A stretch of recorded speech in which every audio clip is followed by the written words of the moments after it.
magbigay ng parte ng katawan na maitim. Parte ng katawan na maitim. And 3, 2, 1! Ano daw? Kilikili tapos? Wala siguro maitim sa kanya. Ayun. Next, magbigay ng bagay na nasa bag ng mga estudyante. And 3, 2, 1! Ballpen! Very good. Okay, mamaya na daw yung prize. Magbigay ng food sa Jollibee na lang. Magbigay ng food sa Jollibee except chicken. Walang chicken ha. Magbigay ng food sa Jollibee except chicken. And 3, 2, 1! Spaghetti! Fried spaghetti, it's wrong. Okay, thank you so much po sa nakilahat. Yung kabila pa mo.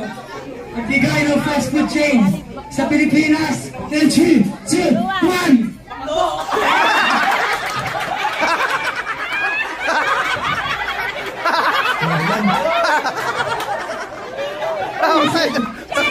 Ito na eh.